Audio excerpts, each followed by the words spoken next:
आप लोगों का स्वागत करता हूं, आप लोगों का अभिनंदन करता हूं। साथियों, आप लोगों ने मुझ पर, इस आंदोलन पर और मेरी आवाज पर भरोसा किया, इसके लिए मैं आप सभी को दिल से शुक्रिया अदा करता हूं। और आज की ये जो सभा है, महज एक सभा नहीं है, एक जन आंदोलन की शुरुआत है। और आज का भाषण कोई भाषण नहीं है, आज उस क्रांति की शुरुआत है। आज जो समाज की आवाज सदियों से दबाई गई है, आज उसी का गूंज बनकर उठ रही है। और मैं एक बार आप लोगों को बताना चाहता हूं कि मेरे साथ आप लोग जय जयकार कीजिएगा सम्राट अशोक की, जगदेव बाबू की, कर्पूरी ठाकुर की, भीमराव अंबेडकर की, अब्दुल कलाम की। धन्यवाद। आप लोगों का यही ताकत और आप लोगों का यही प्यार और आप लोगों का यही साथ और आप लोगों का यही समर्थन मुझे इस लड़ाई में ताकत देने का काम करती है। साथियों, आज का यह जो दिन है, इतिहास में दर्ज होने वाला दिन, क्योंकि ये रैली सिर्फ एक रैली नहीं है, ये हक की हुंकार है और वो पुकार है जिस न्याय के लिए सदियों से हमारे समाज की आवाजों को बदलता गया, कुचला गया। और आज वो धधकता हुआ सच है जिसको आज यहाँ के सत्ताधारियों ने हमारी आवाज को कुचलते गए, लेकिन आज इस पाटलिपुत्र की भूमि पे फिर से खड़ा हुआ है। और आज इस बापू सभागार के हॉल से उस दबी हुई आवाज को गजरने आए हैं। और यह जो आवाज है, सिर्फ मेरी आवाज नहीं है साथियों, यह आवाज उस हर माँ की है जो अपने बेटी को खोया है। ये आवाज वो हर पिता की है जिसने अपने जवान बेटा को खोया है। ये आवाज उस बहन की है जो आज भी अपने आप को असुरक्षित महसूस करती है। और ये आवाज उस हर बिहार के युवा की है जो अपने पेट पालने के लिए दूसरे शहरों में पलायन करता है। और ये आवाज उस समाज की है जो अपने सम्राट अशोक की विरासत को वापस पाना चाहते हैं। और ये आवाज वो 90% समाज की है जो अपने जगदेव बाबू के अधूरे सपने को पूरा करना चाहता है। और ये आवाज वो 90% समाज की है जो दलित है, शोषित है, अल्पसंख्यक है, वंचित है और आज अपने हक के लिए आज यहाँ खड़ा है। ये हक की हुंकार है। साथियों, हम जब भी इतिहास की तरफ देखते हैं, जब भी हम इतिहास की तरफ देखते हैं, तो सबसे पहले अपने सम्राट अशोक की छवि याद आती है। सम्राट अशोक एक ऐसे शासक थे जिन्होंने सिर्फ तलवार से नहीं बल्कि न्याय और धर्म और विचारों से इस देश का नेतृत्व किया और शासन किया। सम्राट अशोक अपनी पूरी जिंदगी लोगों के लिए समर्पित किया, करुणा के लिए, सेवा के लिए, धर्म के लिए और न्याय के लिए।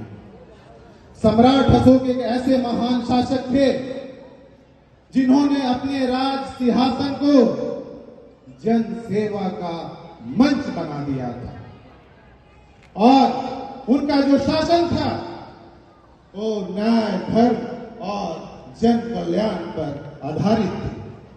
और आज जब हम एक नई राजनीति चेतना का आरंभ कर रहे हैं, तो हमें वही सोच को लाने की जरूरत है जो कभी सम्राट अशोक हम लोगों के लिए लेकर आए थे। जन कल्याण की सोच और नीतियों में जन सेवा की सोच। लेकिन ये हमारे समाज की विडंबना है कि जिस सम्राट अशोक ने इस देश पर अपना नेतृत्व किया, आज उनके इतिहास को, उनके विरासत को हम संजो नहीं पाए और उनके इतिहास और विरासत को हमने किताबों में बंद कर दिया और अपनी हक की लड़ाई के लिए यहाँ के सत्ता के गलियारों में खो साथियों, और साथ ही साथ हमारे नायक, हमारे आदर्श जगदेव बाबू को भी भूलने की जरूरत नहीं है। जगदेव बाबू एक नेता नहीं थे, वो एक आंदोलन थे, वो एक विचार थे, वो एक मशाल थे। उन्होंने कहा था, जिसकी जितनी संख्या भारी उसकी उतनी हिस्सेदारी। और यह सिर्फ एक नारा नहीं था, एक सामाजिक न्याय की हुंकार थी। और उन्होंने सीधे और साफ कहा था कि 10 का शासन 90 पर नहीं चलेगा, नहीं चलेगा। और मेहनत करेगा धोती वाला और राज करेगा टोपी वाला, ये नहीं चलेगा, नहीं चलेगा। साथियों, जब यहाँ के सत्ताधारी जगदेव बाबू की आवाज को दबाने की कोशिश की, तो उन्होंने अपने खून को मिट्टी में मिला दिया और हमेशा के लिए शहीद हो गए। लेकिन उनके जो विचारधारा आज भले ही जगदेव बाबू हम लोगों के बीच एक शारीरिक रूप से मौजूद नहीं, लेकिन उनकी जो विचारधारा है आज भी हर गांव में, हर गली में, हर मोहल्ले में, हर किसी के दिल में जिंदा है। और आज फिर से अगर कोई लड़ाई हम लोग लड़ने जा रहे हैं तो जगदेव बाबू का सपना अधूरा नहीं रहना चाहिए, क्योंकि उन्होंने कहा था प्रतिनिधित्व में समानता चाहिए और संसाधनों में हिस्सेदारी चाहिए। और हमारे जगदेव बाबू की सच्ची श्रद्धांजलि तभी होगी जब हम उनके पद चिन्हों पर चलने का काम करेंगे, क्योंकि उन्होंने ही हम लोगों को हक की परिभाषा सिखाई। और अगर हमें सत्ता में आना है और हमें अपनी हिस्सेदारी की लड़ाई लड़ना है, तो हमें सम्राट अशोक और जगदेव बाबू दोनों के पद चिन्हों पे चलने की जरूरत है। साथियों, एक सवाल वर्षों से मेरे सीने में दबी है और मेरी आत्मा मुझसे सवाल करती है कि क्या हमारे समाज को वो हक और हिस्सेदारी मिली जिसके हम हकदार थे? साथियों, तो इसका जवाब आप सभी को पता है। हमने सबको सत्ता में बैठाने का काम किया, हमारे हाथों ने सबके सपने को आकार दिया, लेकिन यहाँ के सत्ताधारियों हमेशा हमें विकास से दूर रखने का काम किया।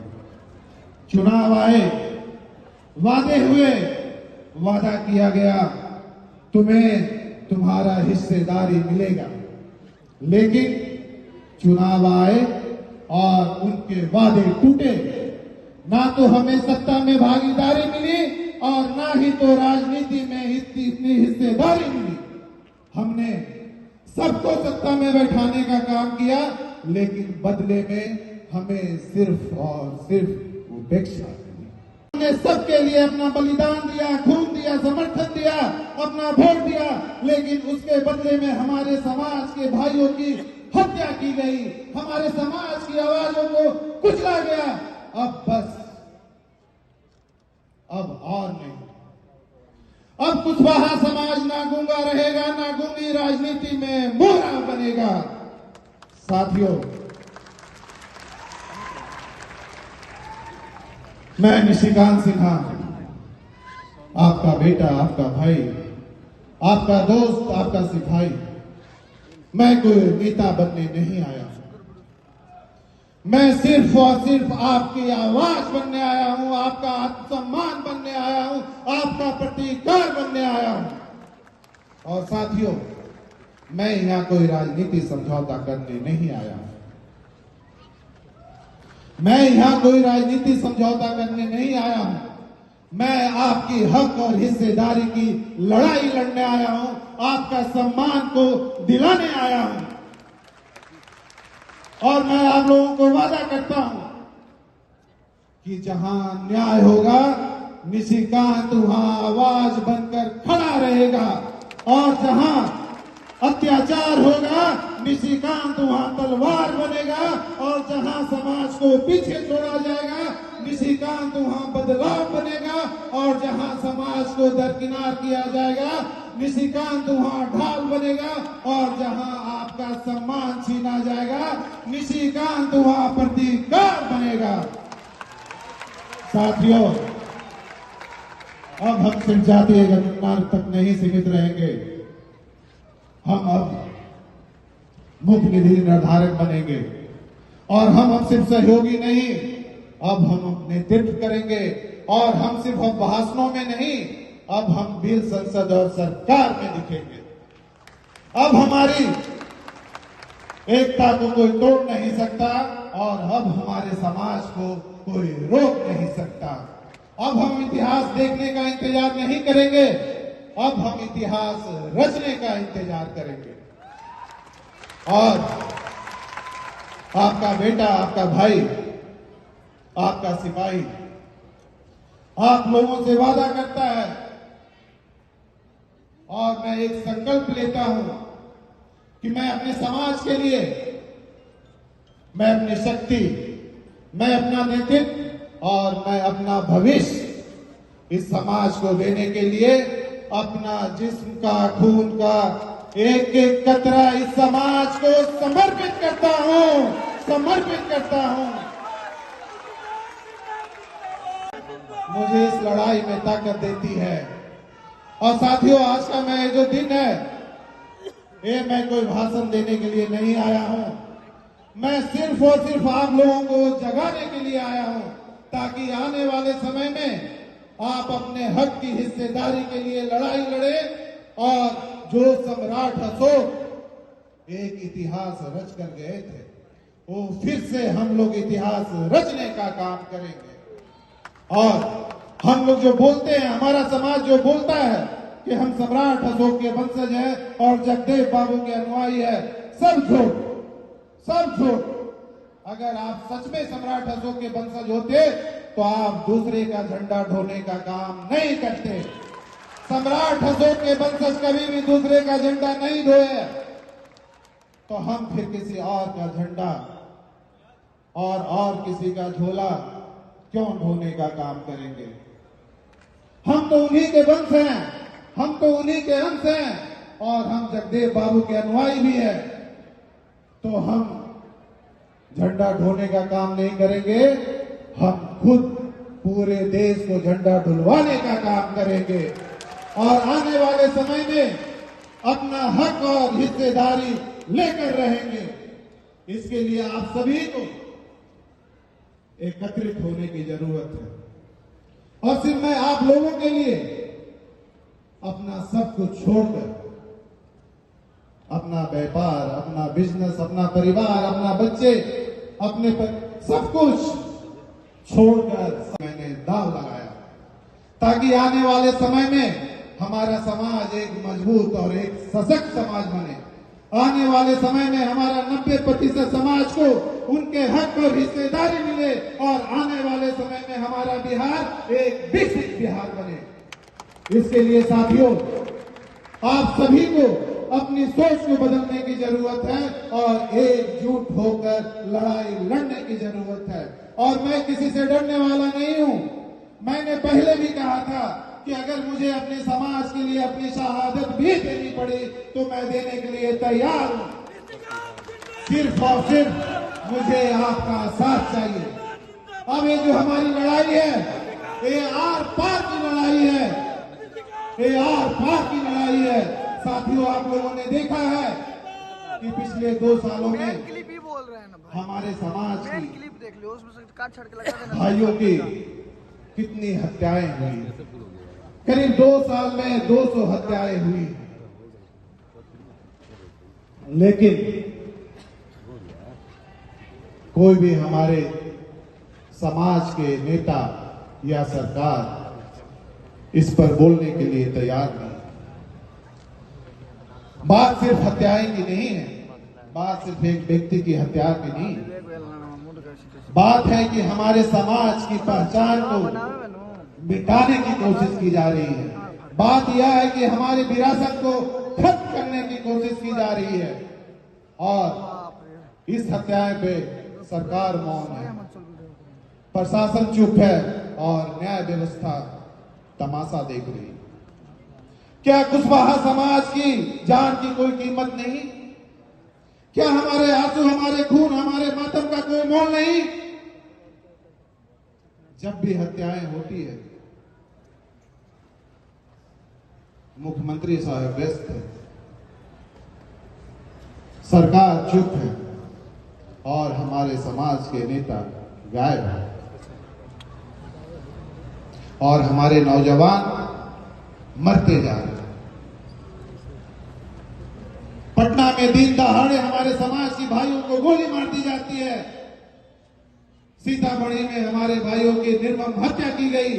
सीतामढ़ी के बाद सासाराम में हमारी स्नेहा कुशवाहा बहन की हत्या करके फांसी पे लटकाया गया और उसके माता पिता को अपनी ही बेटी की लाश देखने की चाहत पूरी नहीं हो पाई। कैसा शासन है? कैसा शासन है जहां नौजवान जिंदा नहीं, बेटी सुरक्षित नहीं और हमारे नौजवान मारे जा रहे हैं।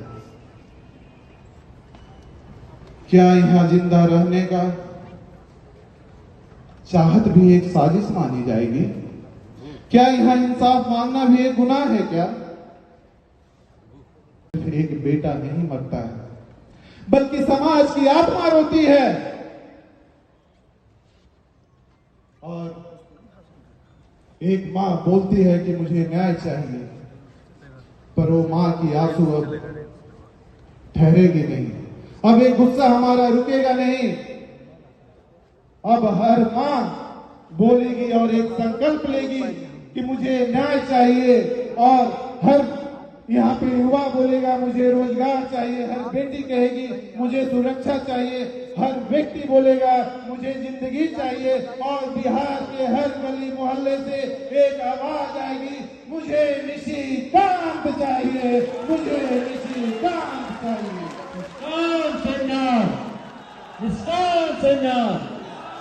साथियों, कैसा हो निष्काम सिन्हा, जैसा हो। हमने सबको सत्ता में बैठाने का काम किया। हमने सबको सत्ता में बैठाने का काम किया। हमने सबको अपना वोट दिया, लेकिन बदले में हमें बेरोजगारी मिली। हमने लोगों के लिए अपना पसीना बहाया, लेकिन बदले में हमें अपमान मिला। वीडियो बना लिया। हमने लोगों के लिए भरोसा किया, लेकिन बदले में वादा खिलाफी मिली। हमने तो दूसरों के लिए अपना खून बहाया, लेकिन किसी सरकार ने हमारी समाज की चिंता नहीं की। हमने तो उनके लिए दीवारें उठाई थी, लेकिन किसी सरकार ने एक छत बनाने का काम। शांति में बैठे रहे। साथियों, अब बस, अब बहुत हो गया। अब हम नेतृत्व मांगेंगे नहीं, बल्कि खुद करेंगे। अब हम सिर्फ भीड़ का हिस्सा नहीं, खुद निर्णायक बनेंगे। अब बिहार को बदलने की जरूरत है। बात बदलाव की और बात बिहार की। साथियों, इस 40 सालों में हमने कई सरकारों को देखी। सरकारें आते रही, जाते रही, लेकिन हमारी जिंदगी वही की वही रुकी रही। 40 साल कोई कम समय नहीं होता है साथियों। हमारे 4 दशक गुजर गए और हर बार ये वादा हुआ, ये बोला गया विकास होगा, बदलाव होगा, पर क्या हुआ? विकास तो हुआ, पर किसका विकास हुआ? बदलाव तो हुआ, पर किसका बदलाव हुआ? जनता का नहीं, सिर्फ नेता का। अब समय आ गया है इन 40 सालों का हिसाब दो। आप बोलते हो विकास हुआ है। अगर हमारे बिहार का बेटा दिल्ली में ऑटो चला रहा है, हमारे बिहार का भाई मुंबई में गाड़ी चला रहा है, यहाँ का युवा अपना पेट पालने के लिए पलायन कर रहा है, यहाँ का व्यक्ति पंजाब में जाकर मजदूरी कर रहा है और यहाँ की बेटी बेंगलोर में जाकर नौकरी ढूंढ रही है, और आप बोलते हो विकास हुआ है। अगर इसी को विकास बोलते तो फिर एक किसान इतना मेहनत करने के बावजूद भी कर्ज में डूबा हुआ है, लेकिन सिर्फ और सिर्फ यहाँ के अखबारों में और होर्डिंग में हुई है, ना कि सच्चाई जनता की विकास हुई है। अब समय आ गया है कि 40 सालों का हिसाब दो और बताओ, बिहार बदला या बस तुम्हारी किस्मत बदली है। साथियों, अब समय आ गया है कि हम बिहार की जनता को एक नया विकल्प दें, और अब समय आ गया है बिहार को एक विकसित बिहार बनाएं, और आने वाले समय में हम अपने हक और हिस्सेदारी का हिस्सा लें। इसके लिए आप सभी को एकजुट होकर लड़ने की जरूरत है। उनका हक और हिस्सेदारी दें, तो इसके लिए हम सभी को एक मंच पर आने की जरूरत है। मैं आपसे 3 सवाल पूछता हूं। क्या आज हमारे कुशवाहा समाज में एक नए नेतृत्व की जरूरत है या नहीं है? आप लोग बताएं, है या नहीं है? आज हमारे बहुजन समाज को एक नए नेता की जरूरत है या नहीं है? आज बिहार को एक नए विकल्प की जरूरत है या नहीं है? जोर से बोलिए, है या नहीं है? आप लोग क्या कहते हैं कि क्या है, हमें एक नई पार्टी बनानी चाहिए? हाँ। और 2025 में अपनी ताकत दिखानी चाहिए? हाँ। तो आप लोगों की बातें और आप लोगों का आदेश को पालन करते हुए मैं आप लोगों को बताना चाहता हूं कि मैं एक नई पार्टी की घोषणा कुछ ही समय में एक नए जगह पे, और मैं आप लोगों को एक और बड़ी बात बताने जा रहा हूं कि लड़ाई जब पूरे बिहार की है, तो बिहार की 10 सबसे बड़ी पार्टी हमारे साथ आकर इस लड़ाई को लड़ने के लिए तैयार है, और इसकी घोषणा 10 पार्टियों के साथ हम शायद हफ्ता 10 दिन के बाद प्रेस कॉन्फ्रेंस करके करने वाले हैं। और उदाहरण के लिए मैं बता रहा हूं कि जो देश की सबसे बड़ी पार्टी थी और अभी भी है, जिन्होंने बिहार बिहार के लोगों को एक सपना दिखाने का काम किया था, और जितने भी बिहार में अभी तक नेता बने हैं सब उसी पार्टी के प्रोडक्ट हैं। आप सब लोग उस पार्टी को जानते होंगे, जनता पार्टी। जनता पार्टी भी आज हमें अपना नेता चुन लिए हैं, और इसके लिए मैं जनता पार्टी के सभी सदस्यों को मैं बहुत बहुत धन्यवाद देता हूं। जनता पार्टी के हमारे अध्यक्ष हैं और उनके सीनियर लोग हैं, आप इनके लिए एक बार जोर से ताली बजाइए। ये 2025 जो चुनाव होगा वो जनता पार्टी हमारे नेतृत्व में हम लोग मिलकर करेंगे और हमारे साथ विलय भी करेंगे। और दूसरी जो सबसे बड़ी पार्टी मैं आपको बताना चाहता हूं, जिनकी हम हमेशा बात करते हैं, जो हमारे आदर्श रहे हैं, हमारे जगदेव बाबू, जो जगदेव बाबू की ओरिजिनल पार्टी थी, जिन्होंने उन्होंने अपने हाथों से बनाया था शोषित समाज दल। आज शोषित समाज दल भी अपना नेता निशिकांत सिन्हा को चुन लिए हैं, और शोषित समाज के भी अध्यक्ष और उनके कार्यकर्ता यहाँ पे मौजूद हैं।